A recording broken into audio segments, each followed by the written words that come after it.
तो Russian fighters और उसमें भी दागिस्तानी और चेचन फाइटर्स इतने अच्छे कैसे होते हैं फाइट में, इतना डोमिनेट कैसे कर रहे हैं ये फाइट गेम को। अभी के टाइम पे भी आप देख सकते हो कि यूएफसी जो कि दुनिया की सबसे बड़ी एमएमए ऑर्गेनाइजेशन है और दुनिया की दूसरी सबसे बड़ी एमएमए ऑर्गेनाइजेशन बेलाटोर, दोनों के लाइट वेट चैंपियंस है इस्लाम मकाशेव यूएफसी के और उस्मान नुरमागोमेडोव बेलाटोर के। तो दोनों तरीके से हम देख सकते हैं कि यहाँ पर light weight champions Dagestani fighters बन रखे हैं। साथ ही साथ हम ये भी देख सकते हैं हबीब नुरमागोमेडोव, जिन्होंने अपने कैरियर से इस पूरे स्पोर्ट्स को ही अपलिफ्ट कर दिया, अपने में एक लेजेंड है। तो ये सारी चीज़ें नोटिस करने के बाद मेरे दिमाग में ये सवाल ज़रूर आता है, आप सबके भी ज़रूर आता होगा कि रशियन फाइटर्स और स्पेशली ये दागिस्तानी चेचन फाइटर्स इतने ज़्यादा सक्सेसफुल कैसे हैं एमएमए में और ये कॉम्बैट स्पोर्ट्स में। और दुनिया की ये एक छोटे से पार्ट से इतने सारे चैंपियंस आ रखे हैं, जैसे कि इस्लाम मकाशेव, हबीब नुरमागोमेडोव जिनके बारे में मैंने आपको अभी बताया, हमजा चिमाएव को भी ले सकते हैं यहाँ पर। वो वेल्टरवेट डिवीजन में एक राइजिंग प्रोस्पेक्ट है और मोस्ट प्रोबेबली फ्यूचर में एक चैंपियन भी ज़रूर से बन जाए। और मेरे भाइयों, मैं सिर्फ एमएमए की या रेसलिंग की बात नहीं कर रहा हूँ, आप यहाँ पे बॉक्सिंग में भी ले सकते हो।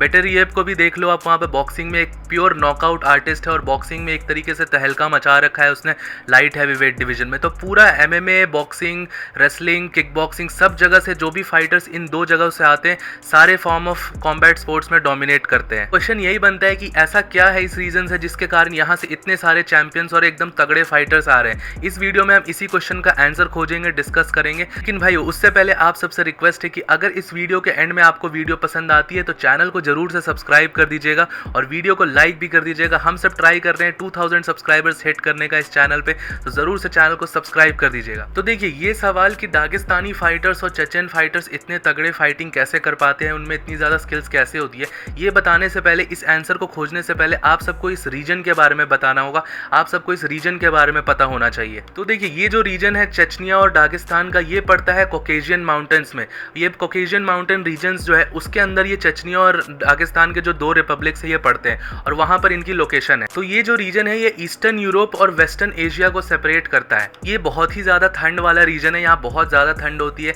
प्लस ये माउंटेन्स है तो इसका एलिवेशन भी बहुत ज्यादा हाई है। तो ये जो कॉकेशियन माउंटेन रीजन्स मैंने बताया, इसके अंदर आते हैं वो दो रीजन जिसको हम दागिस्तान और चेचनिया के नाम से जानते हैं। कॉकेशियन माउंटेन रीजन्स में सिर्फ ये दो जगह ही नहीं आती, आप सबको एक और चीज मैं बता दूं, जॉर्जिया नाम की जो कंट्री है वो भी इसके अंदर आती है और जॉर्जिया से भी बहुत तगड़े फाइटर्स आते हैं यूएफसी के अंदर, जैसे कि आप देख सकते हो मेराब ड्वालिशविली, इलिया टोपुरिया, गिगा चिकार्डजे, ये सारे फाइटर्स जॉर्जिया से भी आते हैं। बट इस वीडियो में हम स्पेसिफिकली सिर्फ दागिस्तान और चेचनिया की बात करने वाले हैं। अभी तक आपने वीडियो में एक चीज नोटिस करी होगी कि मैं दागिस्तान और चेचनिया को दोनों को साथ साथ मेंशन कर रहा होगा और जहां भी आपने इसका डिस्कशन सुना होगा, इन दो रिपब्लिक्स को हमेशा साथ साथ मेंशन किया जाता है। ऐसा क्यों होता है? तो दागिस्तान और चेचनिया आज के टाइम पे तो रशिया के पार्ट, लेकिन ये केस हमेशा से ऐसा नहीं रहा है। हिस्ट्री में हम पीछे जाए तो रशियन जार निकोलस वन था, उसने 1850 में एक वॉर करी और इन दो नेशंस को जबरदस्ती रशिया के अंदर शामिल करवाया। उस समय के बाद से ही ये हिस्ट्री में देखा गया है कि ये जो दो रीजन्स है इनके बीच में वॉर चलते रहती थी हमेशा, इन दो रीजन्स के बीच में और रशियन एम्पायर के बीच में।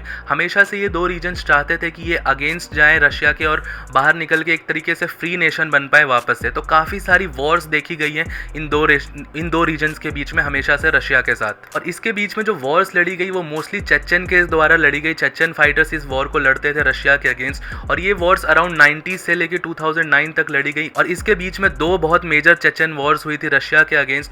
और साथ ही साथ हम देख सकते हैं कि एक बार चेचन और दागिस्तानीज के बीच में भी वॉर हुई थी, जिसको चेचन दागिस्तानी वॉर की तरह से माना जाता है, जिसमें चेचन्स ने ट्राई करा था दागिस्तान को अपने अंदर लेने के लिए और रशिया से फ्री कराने का। हालांकि ये सारी वॉर्स को क्रश कर दिया गया था और रशिया हमेशा से विक्ट्री रहा है और आज के टाइम पे जो चेचनिया और दागिस्तान है वो पूरी तरीके से पार्ट है रशिया। देखिए, वॉर भले ही 2009 में खत्म हो गई, लेकिन आज भी ये जो दोनों रीजन है ये काफी ज्यादा ब्रीडिंग ग्राउंड है वॉयलेंस के लिए। रशियन चेचन्स के बीच में अभी भी वॉयलेंस होते रहता है, बहुत सारी सेपरेटिस्ट एक्टिविटीज होते रहती है, वगैरह वगैरह चलते रहता है। और आप सब भी इमेजिन करिए कि यहाँ पर 3 वॉर्स लड़ी गई over a year of 20 years के बीच में 3 वॉर्स हो गई, तो आप समझ ही सकते हैं कि कंट्रीज का क्या हाल हो जाता है, जो लॉ एंड ऑर्डर होता है वो कितना ज्यादा डिस्टर्ब हो जाता है। तो अब हम ज्यादा वॉर के बीच में और जियोपॉलिटिक्स में यहाँ पर नहीं जाएंगे, वरना टॉपिक से बहुत ज्यादा डेविएट हो जाएंगे। तो देखिए, आपको इस वॉर के बारे में मैंने इसीलिए बताया कि इस वॉर के इफेक्ट के कारण ये हुआ कि वहाँ के जो सेंसिबल पेरेंट्स थे और वहाँ के मोस्टली जो फादर्स थे बच्चों के, उन्होंने क्या करा, उनको पता था कि उनके जो बच्चे हैं वो गलत रास्ते पे चले जाएंगे, वॉर्स में लड़े जाएंगे, सेपरेटिस्ट में चले जाएंगे और अल्टीमेटली डेथ ही होगी, वॉर से सिर्फ डेथ होती है लोगों की और कुछ नहीं अचीव होता। तो उन्होंने क्या करा, उन्होंने अपने बच्चों को रेसलिंग स्कूल्स में भेजना स्टार्ट करा। और रेसलिंग स्कूल्स में भेजना सिर्फ वॉर से बचाने के लिए नहीं, खुद को सेल्फ डिफेंस करने के लिए, क्योंकि ऑब्वियसली वॉर के कारण कंट्रीज़ में लॉ एंड ऑर्डर का सिस्टम बहुत ख़राब हो चुका है। तो बच्चे फोकस्ड रहें, वॉर से दूर रहें और ये सारी गलत चीज़ों में ना पड़ जाए, इसलिए उनको एक तरीके से फोकस में भेजा गया। हम सब देखते हैं अपने इंडिया में भी बहुत चीज़ें होती हैं, जो ज़्यादा बदमाश बच्चे होते हैं, जो ज़्यादा लड़ाई झगड़े करते हैं, उनको ऐसे ही स्कूल्स वगैरह में या कोई स्पोर्टिंग एक्टिविटीज़ में भेजा जाता है, जिसके कारण उनका ध्यान इन सारी चीज़ों में रहे और उनका अग्रेशन है जो सही जगह पे यूज़ हो जाए। तो सिमिलरली जो फादर्स थे उन्होंने रेसलिंग स्कूल्स में भेजना स्टार्ट करा, बॉक्सिंग स्कूल्स में भेजना चाह रहा, और स्पेशली रेसलिंग का एक जो कल्चर था वो वहीं से डेवलप होना स्टार्ट हुआ। और उस समय के अराउंड रशिया में रेसलिंग का कल्चर बहुत ज़्यादा बढ़ा हुआ था। सोवियत यूनियन के टाइम से ही वहाँ रेसलिंग एक बहुत ही बड़ा स्पोर्ट्स था। 70s 80s के टाइम से ही रशियन रेसलर्स डोमिनेट करते थे ओलंपिक्स में और बहुत सारे मेडल्स जीत के लेके जाते थे। और सांबो एक ऐसा स्पोर्ट्स है, ऐसा रेसलिंग फाइटिंग स्टाइल है जिसको आज के टाइम पे भी बहुत सारे फाइटर्स को हम देख सकते हैं यूएफसी में भी, जैसे कि हबीब नूरमागोमेडोव सांबो चैंपियन थे।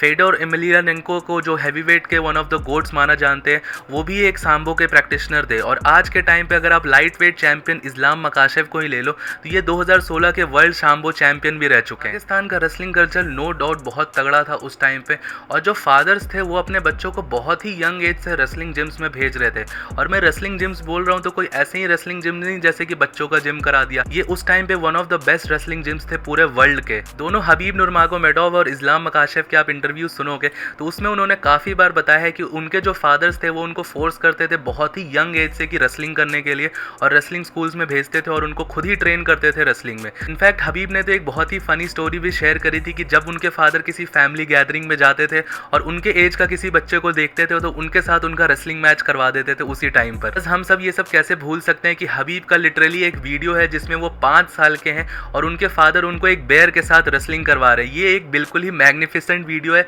जो कि देख के आज भी मेरा सर घूम जाता है। तो हम सब देख सकते हैं कि जो रेसलिंग का जो कल्चर है, रेसलिंग और जो कॉम्बैट स्पोर्ट्स का जो कल्चर है, ये इनके साथ बॉर्न एंड ब्रीडेड है, पूरी तरीके से इनके कल्चर में इंटीग्रेटेड है। बच्चों को बहुत ही यंग एज से इन सारी चीजों में डाल दिया जाता है। और देखिए ये जो रेसलिंग, फाइटिंग और जो कॉम्बैट स्पोर्ट्स का जो कल्चर था, ये दागिस्तान में हमेशा से ही रहा है और बहुत टाइम से है, लेकिन इसको एक नेक्स्ट लेवल पे ले जाने का रीज़न एक बहुत ही इंपॉर्टेंट इंसान है, एक लेजेंड फाइटर है। और इसका यहाँ पर डेफिनेटली नाम मैं जो लेने वाला हूँ आप सब जानते होंगे, हबीब नूरमागोमेडोव। जब से हबीब का यहाँ पर डेब्यू हुआ यूएफसी में और जो उनकी कॉनर मैग्रेगर के साथ फाइट हुई, उसके बाद जो ये पॉपुलैरिटी है कॉम्बैट स्पोर्ट्स की, ये डेफिनेटली एकदम स्काई रॉकेट कर गई दागिस्तान से। क्योंकि आप सब एक बार पर्सनल लेवल पे भी ये चीज़ें समझ सकते हो कि जो कंट्री इतने सालों से वॉर के बीच में रही, जहाँ उतनी ज़्यादा फैसिलिटीज़ नहीं वगैरह वगैरह नहीं, और वहाँ से ही कोई बच्चा जो ब्रेक थ्रू करके इतना ज़्यादा आगे पहुँचता है, इतना ज़्यादा सक्सेसफुल लेता है, तो ऑब्वियसली जो वहाँ का यूथ होगा वो इंस्पायर होगा और बहुत सारे अच्छे अच्छे चीज़ों में,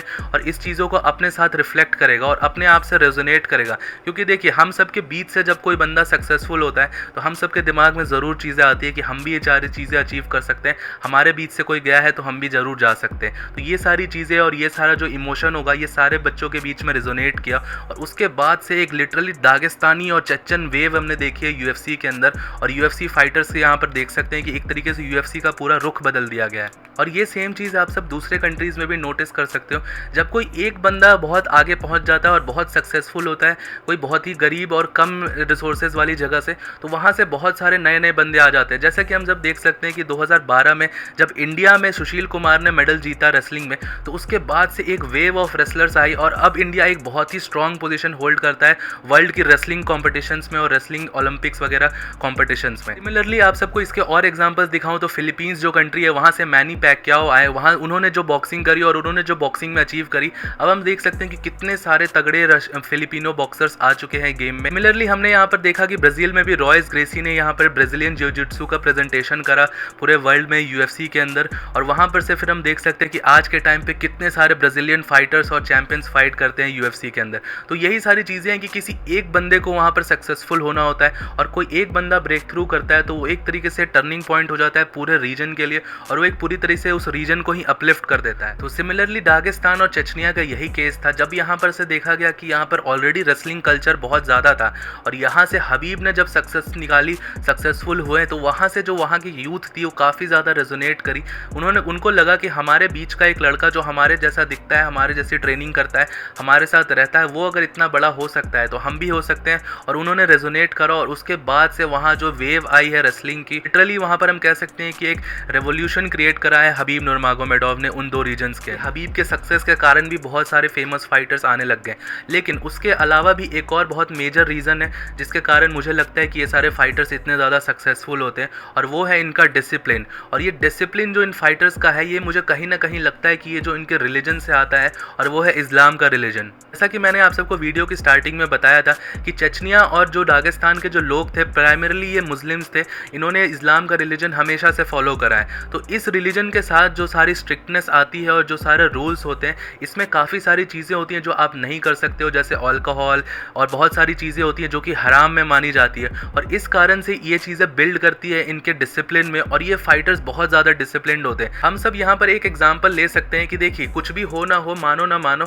ये जो दागिस्तानी फाइटर्स होते हैं, चेचन फाइटर्स होते हैं, ये अपने रिलीजन को बहुत ज़्यादा वैल्यू करते हैं, और उसके कारण ये डिसिप्लिन बहुत ज़्यादा फॉलो करते हैं। आप इनको कभी नहीं देखोगे कि ये पार्टी कर रहे हैं या ये किसी के साथ अलग चीज़ों में, डिस्ट्रैक्शंस में इन्वॉल्व हैं। ये हमेशा ट्रेन करते हैं, प्रे करते हैं, ट्रेन करते हैं, प्रे करते हैं, और यही इनका एक पूरा रूटीन होता है। ये कभी भी अलग सारे डिस्ट्रैक्शंस में बिलीव नहीं करते हैं, और ये सारी चीज़ें होती हैं इनमें ये इंडल्ज नहीं करते हैं डिस्ट्रैक्टिंग एक्टिविटीज़ में। जैसा कि हम देख सकते हैं कि बहुत बड़ा चैंपियन है यूएफसी के अंदर, बहुत फेमस है, ग्रेटेस्ट ऑफ ऑल टाइम है जॉन जोन्स, लेकिन ऑक्टागोन के बाहर उसकी बहुत ज़्यादा डिस्ट्रैक्शंस है और बहुत सारे गलत चीज़ों में वो पड़ चुका है। अगर वो उन सारी चीज़ों में ना पड़ता तो शायद आज अपने जितना उन्होंने अचीव करा है जॉन जोन्स ने, ये 3 साल की इनएक्टिविटी हुई, वो शायद जॉन जोन्स के साथ ना होती, और वो सारी चीज़ें जो ड्रग टेस्ट फेलियर और ड्रग फेलियर, ये सारी चीज़ें नहीं होती जॉन जोन्स के साथ। बट नेवरदलेस, अगर आप सबको दागिस्तानी फाइटर्स पसंद हो या ना पसंद हो, आप सबको एक चीज़ बिल्कुल माननी पड़ेगी कि ये जो फाइटर्स होती हैं, ये डिसिप्लिन बहुत ज़्यादा होते हैं। और एक फाइटर की लाइफ में इंपॉर्टेंस क्या होती है, जब आप फाइटिंग करते हो तो आप सबके लिए सबसे इंपॉर्टेंट चीज़ होती है डिसिप्लिन। आपको उस दिन मन हो या ना हो, आपको ट्रेनिंग करनी है, आपको अपना पूरा 100% देना होगा, क्योंकि ये फाइट गेम है और ये एक बहुत ही डेंजरस स्पोर्ट्स है। तो यहाँ पर अगर आपको कोई चीज़ बचा सकती है तो वो है डिसिप्लिन। तो देखिए, ये जो मिक्सचर है एक बहुत ही स्ट्रॉन्ग रेसलिंग कल्चर और एक ऐसा रिलीजन जो आपको डिसिप्लिन रखने में स्ट्रिक्ट हो, तो वो सारी चीज़ों को जब आप मिक्सअप करोगे तो एक बहुत ही तगड़ा फाइटर निकल के आता है। और ये सारी चीज़ें फॉलो अप करी गई एक बहुत ही यंग एज से, तो आप डेफिनेटली सक्सीड करोगे फाइटिंग और कॉम्बैट स्पोर्ट्स। मैं इस वीडियो को कंक्लूड इसी स्टेटमेंट के साथ करूँगा कि ये जो रीजन है पूरा दागिस्तान, चेचनिया और उसके सराउंडिंग रीजन्स, इसकी काफ़ी ज़्यादा हिस्ट्री भी रह चुकी है, इनके साथ एक रेसलिंग कल्चर भी रह चुका है, एक टफ वॉर की हिस्ट्री भी रह चुकी है, जिसके कारण इन सब चीज़ों ने, इन सारे लोगों ने बहुत कुछ एंड्योर करा है अपने ऊपर। और इसके कारण एक कहावत मेरे को याद आती है, tough time create strong man and strong man create good times. मतलब जो खराब टाइम होता है उससे इंसान स्ट्रॉन्ग बनता है, और ये जो स्ट्रॉन्ग इंसान होता है यही आगे जाके वक्त को बदलते हैं और अच्छे टाइम्स को लेके आते हैं अपनी पूरी कंट्री के लिए, पूरी जनरेशन के लिए, और आगे आने वाले पूरे सारे लोगों के लिए एक हिस्ट्री लिख के जाते हैं। और ये जो टफ स्ट्रॉन्ग मैन है, इन्होंने डेफिनेटली दागिस्तान और चेचनिया की हिस्ट्री तो ज़रूर से रीराइट कर दी है, और इन रीजन्स को जहाँ से इनको जाना जाता था वायलेंस और बहुत सारी वॉर्स के लिए, अब इनको जाना जाता है बॉक्सिंग, MMA, रेसलिंग और कॉम्बैट स्पोर्ट्स जैसी अच्छी रेस्पेक्टेबल स्पोर्ट्स आर्ट फॉर्म के लिए। तो यही सारी चीज़ें थी जो कि मैंने आप सबको वीडियो में बताई और एक्सप्लेन करा कि क्यों दागिस्तानी और चेचन फाइटर्स ये छोटे से पार्ट ऑफ वर्ल्ड से आते हैं, लेकिन जो कॉम्बैट स्पोर्ट्स है उसको पूरी तरीके से डोमिनेट कर रहे हो। तो वीडियो पसंद आया होगा तो भाइयों प्लीज़ इस वीडियो को लाइक करिएगा, चैनल को सब्सक्राइब भी ज़रूर से कर दीजिएगा। हम लोग 2000 सब्सक्राइबर्स की तरफ बढ़ते जा रहे हैं, तो जल्दी से चैनल को सब्सक्राइब कर दीजिएगा। आप सबका कोई भी ओपिनियन होगा प्लीज़ मुझे नीचे कमेंट सेक्शन में अपना ओपिनियन ज़रूर से शेयर करिएगा। टिल देन मिलता हूँ आप सबको नेक्स्ट वीडियो में अगले अपडेट के साथ। Bye bye.